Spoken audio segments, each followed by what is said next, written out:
Alih-alih mereda, inflasi Amerika Serikat malah makin melambung.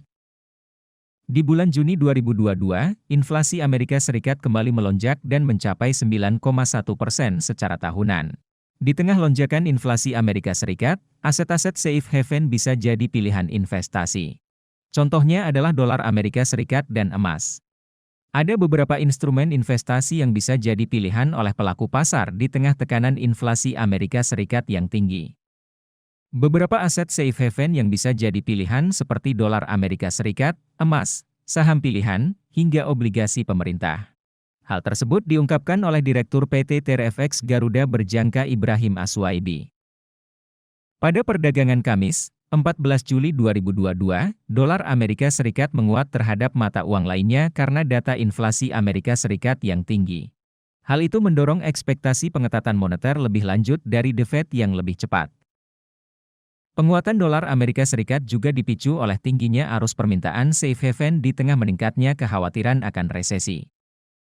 Selain dolar Amerika Serikat, Ibrahim menilai, emas juga bisa menjadi aset pilihan di tengah ancaman resesi. Hanya saja, harga emas sekarang ini cenderung tertahan oleh langkah agresif bank sentral dalam mengambil kebijakan moneternya. Kemungkinan The Fed dapat lebih agresif dalam menaikkan suku bunga menjadi katalis negatif untuk pergerakan harga emas. Meski demikian, ia bilang, hal ini menjadi momentum pelaku pasar untuk dapat masuk dan mengoleksi aset berupa emas. Pasalnya secara jangka panjang, emas memiliki prospek yang menarik dan bisa menjadi opsi untuk investor di tengah kenaikan inflasi Amerika Serikat. Ia memprediksi, harga emas bisa menembus level 1.900 US dollar per troy ounce pada November mendatang.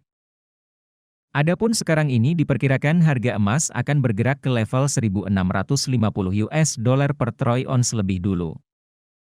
Selanjutnya, instrumen berupa saham-saham dari beberapa sektor juga menarik untuk dilirik. Misalnya saja dari sektor pertambangan batu bara seiring dengan permintaan batu bara yang masih tinggi, kemudian sektor perbankan, dan dari sektor transportasi yang mulai membaik. Menurut Ibrahim, saham-saham dari sektor tersebut memiliki prospek yang menarik ke depannya dan bisa jadi alternatif investasi pelaku pasar. Kemudian, instrumen berupa obligasi dalam negeri juga bisa menjadi pilihan investasi di tengah kondisi sekarang ini. Pelaku pasar bisa mengalokasikan 30% dari 100% dana yang ada untuk investasi, ungkapnya pada Kontan, Kamis 14 Juli. Ibrahim juga menyarankan agar pelaku pasar tetap melakukan diversifikasi dalam investasi.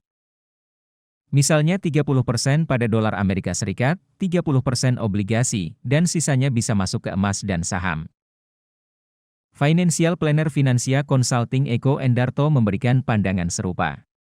Dia menuturkan, pelaku pasar akan mencari aset safe haven, di mana emas biasanya digunakan sebagai sarana investasi selain cash, dalam hal ini deposito atau reksadana pasar uang.